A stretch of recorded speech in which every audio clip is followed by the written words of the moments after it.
Okay, so welcome back to the channel. See behind me, we've got another machine. So the long and short of it is, I'm always on the lookout for the older Haas, because that's pretty much all I play around with. And then this one has come up. So it got delivered yesterday. This is a VF1 and it's got a gearbox issue.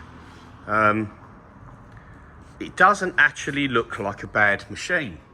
This is how it got delivered. Although I did actually just go around and spray like a degreaser. You can see it started to run down in certain places. Then I thought, actually, hold on a second.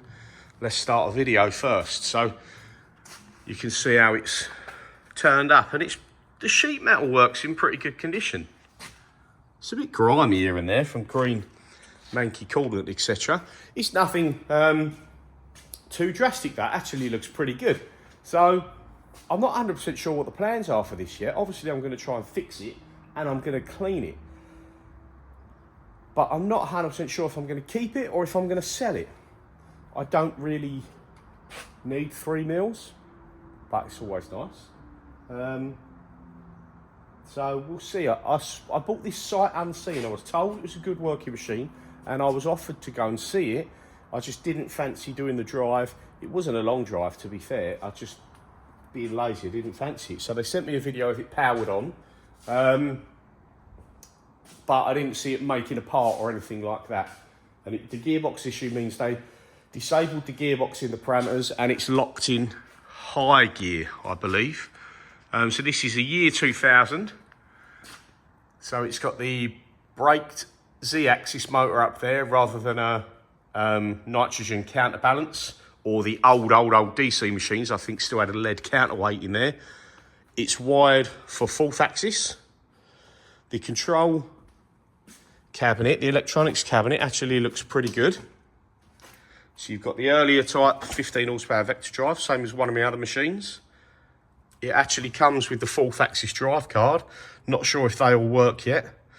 I haven't powered this on, so this is a little unknown to me. So yeah, but it actually looks, rather than being a little bit dusty in there, it actually doesn't look too bad. There's not really much else I can tell you. You've seen these machines a million times. You know what they're like. So it's got the remote jog hand wheel, which is a nice feature to have. I've no idea why they've got ball pieces stuck on these buttons. Not sure what that's about. But in general, it actually looks pretty good. It's just filth, same as they all are. See, the old coolant's all gone green. But paint-wise, you know, there's paint missing off of this, don't get me wrong, but it's not bad. It's better than my other machine. The back walls are pretty good. They're not completely gone of their paint. It's got the old original style lamp. But like you say, it's grimy. Like I say, it's grimy. It's only a VF1, so it's got the smallest table out of the series. We've got the feet for the machine in there. We've got a chip auger. There's an old vise on the table. The head's on a block of wood. Not ideal, but nobody has the brackets for these old ones anymore. But they did put it on the block of wood like I asked, and they did manage to not put it on the actual drive dogs like I asked, although they are just slightly on the spindle nose, but it's better than being on the actual dogs, I suppose. I think they mentioned to the delivery driver that it might have had a rebuilt spindle, or just a recon spindle at some point in the last few months. So it's not been sitting for long, this machine. It was in use. They left me a load of swarf, which is nice. So yeah, little snippet of the machine. Not 100% sure what we're going to do with it yet. But like I say, I may clean it. I may keep it. I may clean it. I may sell it. But we need to get it powered on first. See if the machine is okay other than the gearbox issue. Because again, bought it sight unseen. So I don't mind if there's other stuff wrong with it. It wasn't a bad buy still. But we just need to see what is wrong before I decide what to do with it. But if the gearbox has to come off because it doesn't select gear, if you guys who watch your channel for a while know, But I actually done the same on my VF3 over there, and you can go back through my older videos and see a massive series about doing the gearbox side of things. So if I fix this up, I'm going to do some videos. I'm going to show you it sort of before and after, just do cleaning, get it powered on and things like that. But I won't be going through a whole video again of how to fix the gearbox. But hopefully that is the only issue. So yeah, we've got this machine. There'll be a few videos coming up. Nothing too exciting, I know, same old stuff. But yeah, stay tuned, like and subscribe, and hit the notification button even to see the next videos. I've gone around the machine, I've just given it a quick clean. Now, a lot of people don't bother off the start, but I like to give it a clean. I will do the inside, but it hasn't been done yet. But on the outside, to see what it's going to look like at the end, because it gives me a bit more enthusiasm as to how the machine might be once we fixed all the issues. So I've gone over it just with degreaser and a cloth and gone around the whole thing, and already it looks 10 times better. It wasn't bad before. I'm going to replace these because they're cracked on the other side, but the sheet metal work is actually really good.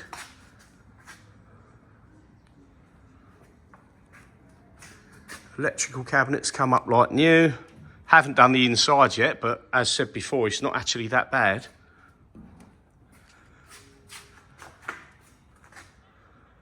Haven't done down here, but just done the sheet metal, not the casting. But it really is looking good. Again, this needs to be replaced. This one's cracked down the bottom corner.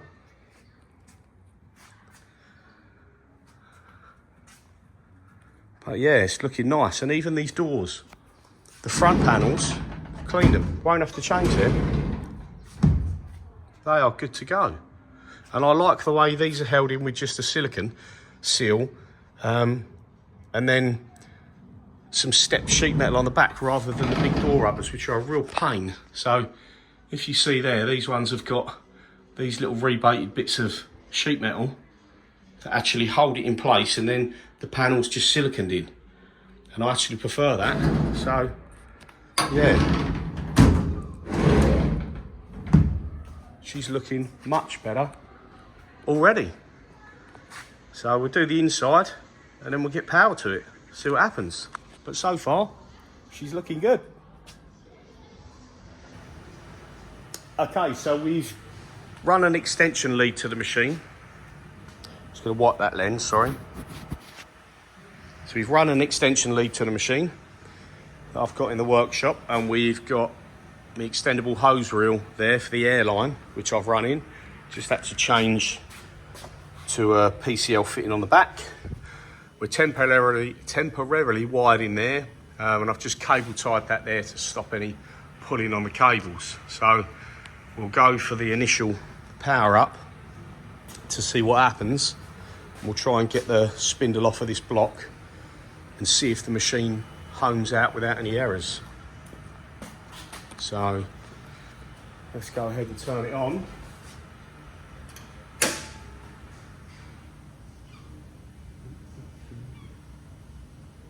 Won't turn on yet because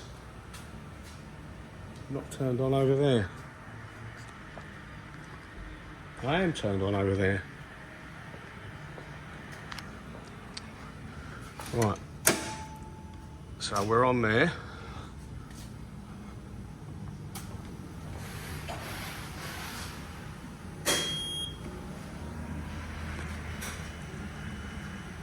See what comes up on the screen.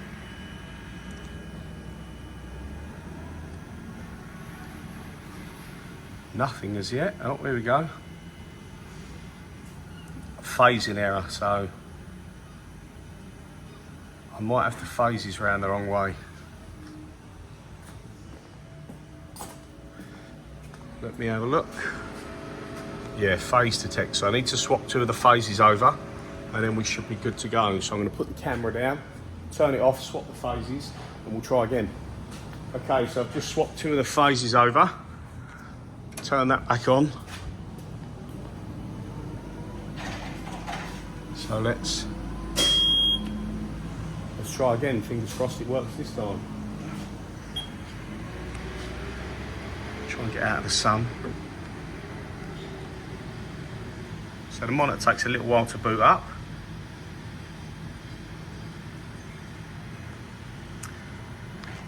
Still says phasing error. We've got pass on there.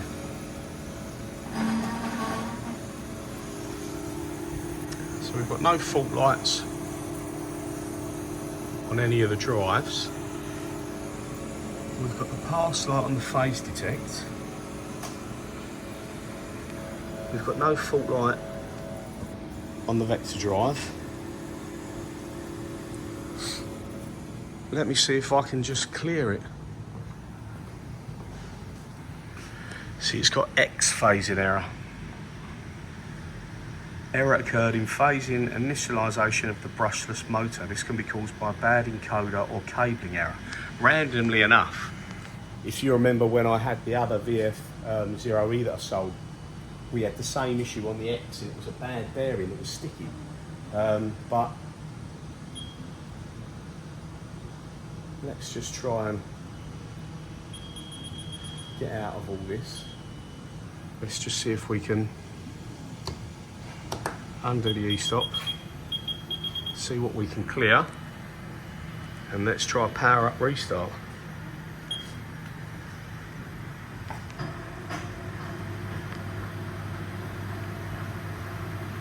Right, so it's searching for a gear, I do believe, which it's not going to find. So I'm guessing that because it can't select between high and low gear, currently says it's in high gear, spindle low gear alarm, so it's going to tell us gearbox did not shift into low gear, which is okay. So if we get rid of that, and we're going to have to do a single axis, we're going to have to home out each axis individually. So you do 0 return, Z first, 0 the axes. That gets us off the block. This is the same that had to be done to my VF3 for the same reason. Except with the VF3, it wouldn't go into, it was stuck in low gear and wouldn't go into high gear. So 0 return Y, single axis.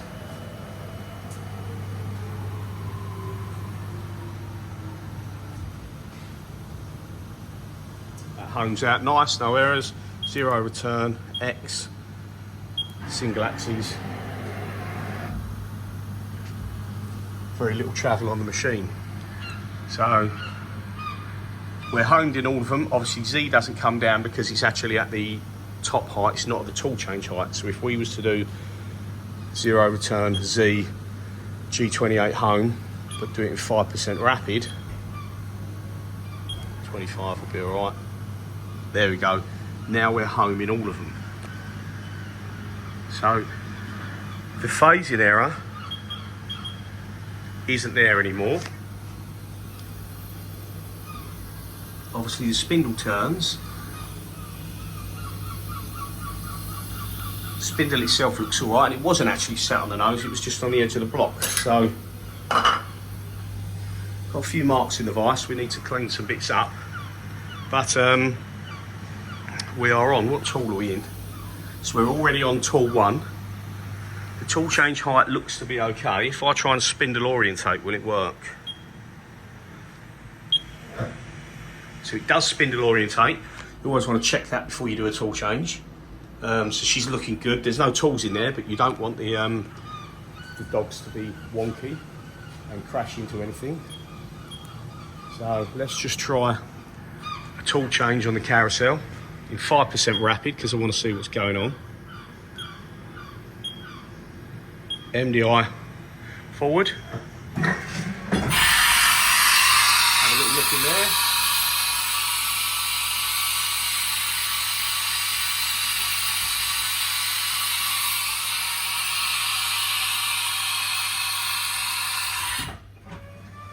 So, tool change looks nice and smooth. We'll try again, full speed.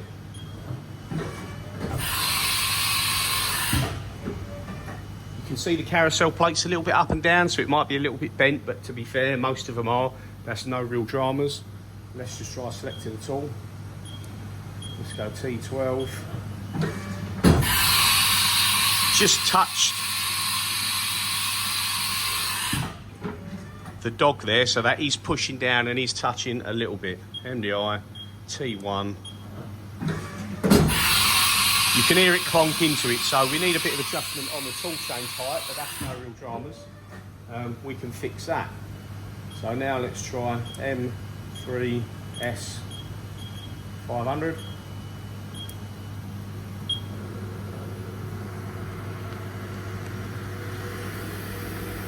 Spindle sounds nice. We've got zero load at 500 RPM, which is what you'd expect. So that side of it's good. We'll just stop that for a minute and let's try the table jog. A little bit noisy, but let's just see if it alarms out. Right, it reaches there.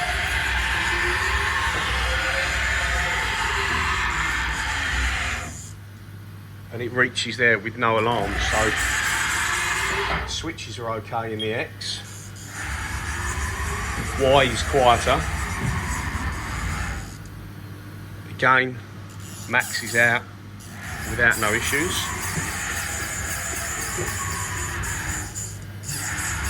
Same there.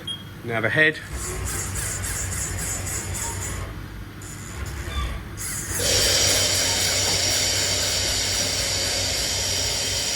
Z is nice and silent.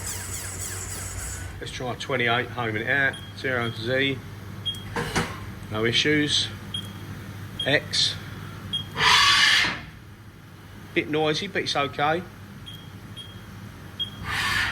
And that's okay.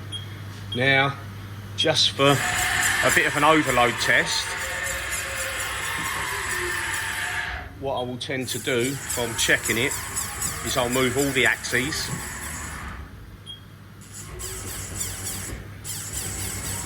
And then I will zero return, G28 home all of them. And we get no alarm. So that's good because it means we've got nothing on the limit switches. Now I'm not sure about what the X phasing error is when it starts up because all axes seem to move. They don't show anything abnormal on the load monitor, so that side of it's good. I didn't actually check, it's a bit more difficult, but didn't actually check the jog wheel. But that seems to work fine.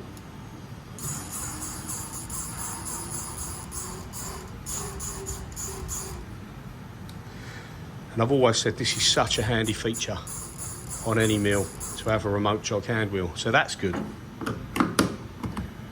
Now let's go and have a look.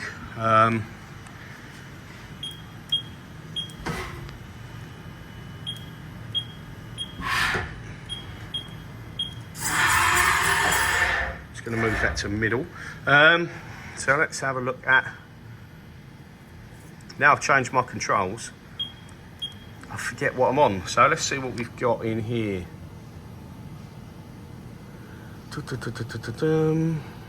Just going through some of the parameter pages because it says it's got high speed machining, which it has, high speed machining. So that's on there.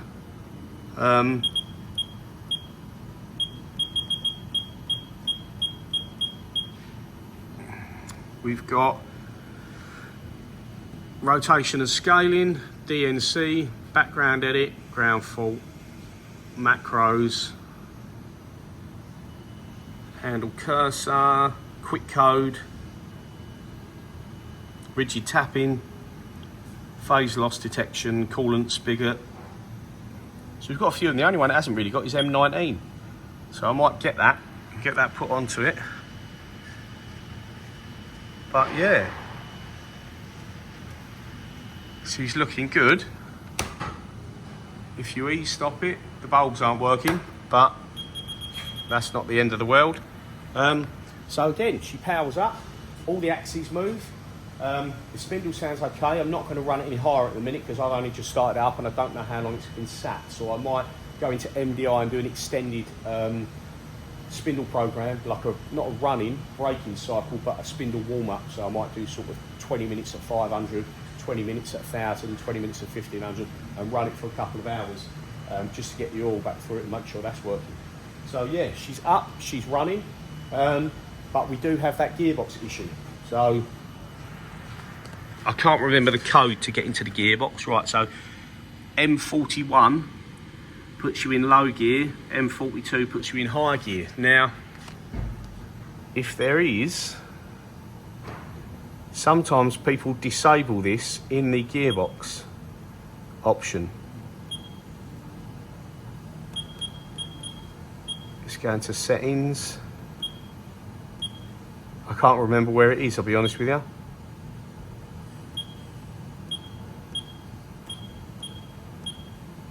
I'm guessing it won't be in it, it'll be in parameters. Right, so you can do disable gearbox, which they haven't done.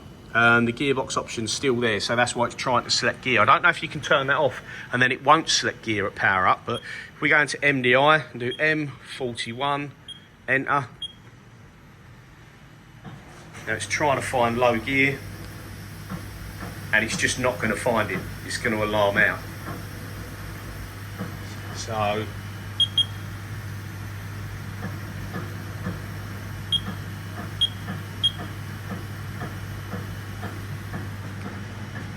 we'll have high gear and low gear. Well, it's alarmed out now. Excuse me. Right, so we've got there spindle high gear, spindle low gear. So again,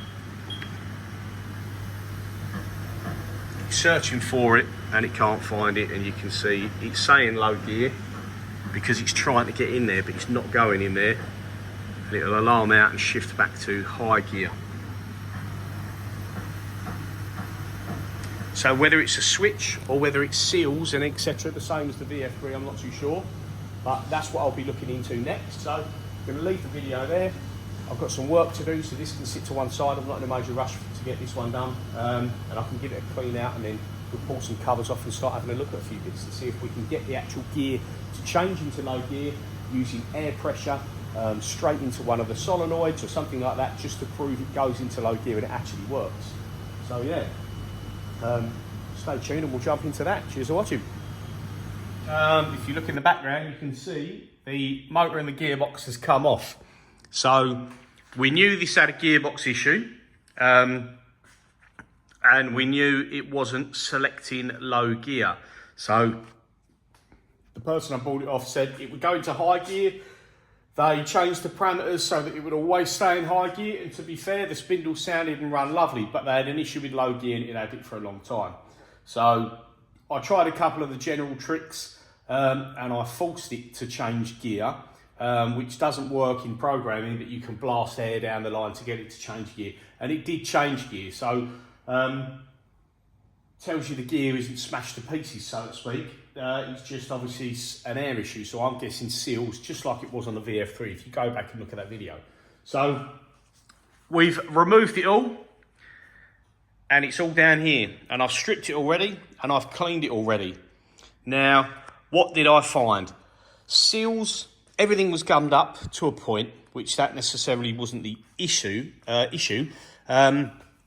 Switches, I've cleaned them all up, so they're your high-low switches. Now, someone's been in there at some point in the past, but not gone too deep into it because everything was covered. They caked this whole lot of switches in grease. I didn't really get many pictures beforehand, so that was caked in grease. That is the high-low shift cylinder. Now, the seals, it's very difficult to tell. They looked okay, very flat. So, again, probably old, and what's the problem is they're leaking the air, not allowing the gear to stay engaged properly. The top plate completely cleaned up where the motor goes. I've literally cleaned everythhy. I've got the pulley off.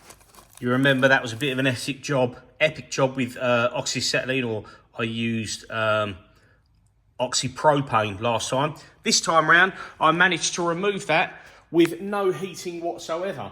I put it in the fly press, and this is a Norton number 8 fly press. I put it in the fly press, and then I put little spacers on top, and I just cranked on it, just literally spun that with the weights, spun it round, bang, bang, bang, and after about 4 goes, the pulley moved. once it moved, it wasn't actually too bad. So this time around, I managed to do it with no heat whatsoever. So that makes it a lot easier. If you probably had a 20, 30, 40 ton press, hydraulic or whatever, you'd probably press it off relatively easy. So you don't actually need the oxypropane or the oxyacetylene torch to heat everything up and try and do it that way. So that was good. We stripped the casting down. Obviously the pulley's off. I've gave the motor a clean there. This is the oil feed for the motor. I've cleaned all that. Cleaned the oil pump.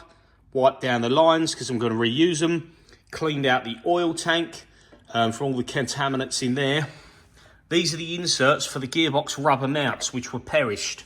So I need to buy the rubber mounts. They're just like little rubber top hats. I got them from Haas for the VF1 last time. So I'll buy them again. And then this is the encoder belt pulley. And that is pretty worn. So I'm going to replace that. I got that from Haas last time as well because they weren't expensive. So I'll do that. I've cleaned out the oil filter, and in the bottom of that is a magnet to pick up any contaminants that are going through the oil from the gearbox or pump. I said about the plate. This is your high-low shift rod. Clean that up, and then before I put it back together, I'll re-nip these and I'll put a bit of Loctite on them. Just prefer that. Now the gears. Now looking at the gears here, just sit on the floor. The main gear, so this is your pulley shaft main gear. So your pulley goes on this end, and this end goes into your bearings. And this bit here, sorry, is where that little worn out encoder belt pulley goes. But this gear was the issue. At whatever point in its life, when it stopped changing gear properly, you can tell someone had tried numerous times to get it in gear, and by the looks of it, it had fallen out of gear a few times. So you can see on there that I've had to put a bit of an angle on there, and I've gone in with a diamond file. I actually pressed these two gears apart because this is two separate pieces. So you have the shaft, this gear, and this shaft here is one, and this gear is separate. And from what I can tell, it's actually identical to this gear. These two are identical. So where that had been attempting to change gear when they're in the gearbox assembly, they're set up like so. So that one goes onto there and that one goes onto there. As it's been banging in and attempting to go and not engaging properly and everything like that, they had it in high gear, but I'm guessing they tried to change gear plenty of times and smashed into there. So they'd chewed that up a bit, but as said, with the diamond file, I've managed to go around it. I've had to put a bit more of an edge on there, but I don't think that's going to be an issue. And I've took all the burrs off of it. So the gears are as good as they get. You can not buy these gears from Haas. You can buy them from CNCReplacementParts.com from Aaron in the US.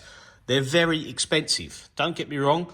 It's not a cheap process for him to go ahead and make gears, and the time and effort he must have spent getting them right and getting them remade, probably in batches, you can understand why they're very expensive. But I've deburred that. I'm very confident that that's going to be okay. Time will tell. The bearings are off. That is your main bearing. It's not very big, but that is your main bearing for the spindle for the gearbox. Then you've got these bearings. This supports and sits on your shifter, and you've got a couple of others there that go in the housing.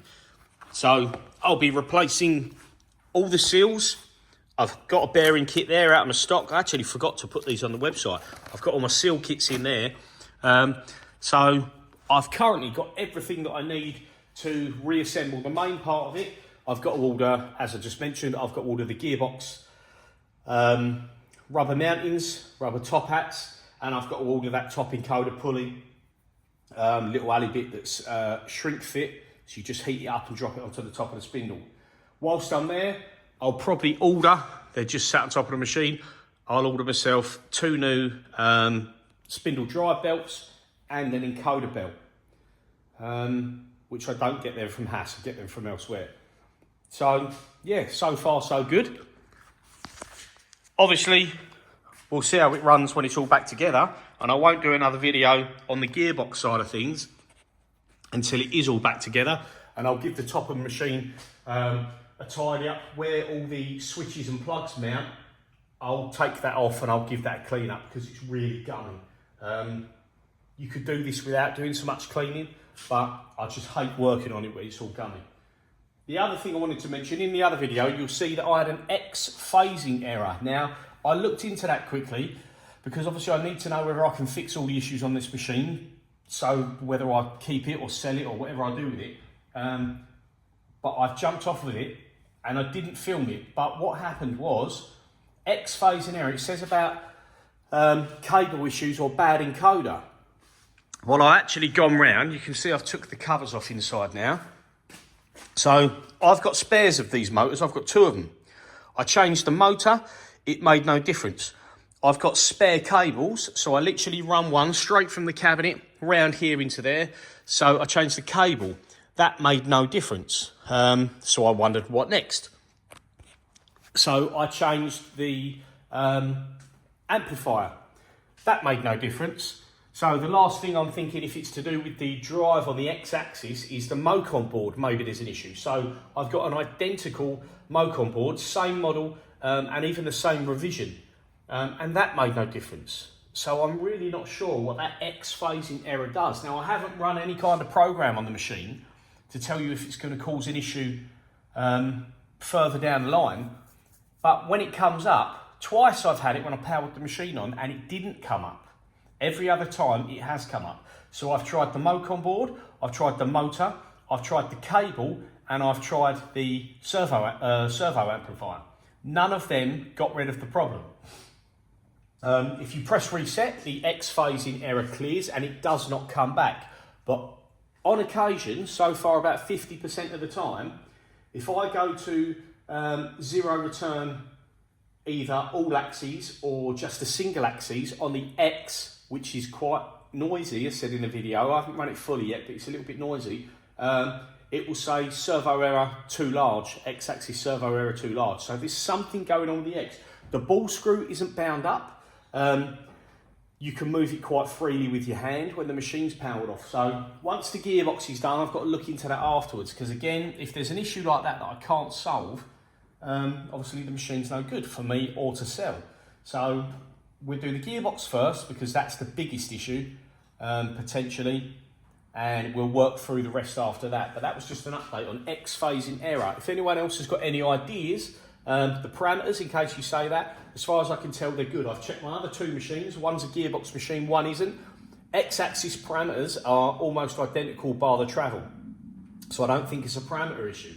But yeah, if anyone's got any ideas, X phasing error, then please let me know. But yeah, that's the update for now. Gearbox is off the machine. It's stripped, it's clean, it's ready to go. So we'll put it back together next time. And next video, hopefully, will be gearbox and motor fitted and it changing gear beautiful. So see you again soon. Cheers for watching. Please like and subscribe to the channel if you like what you see.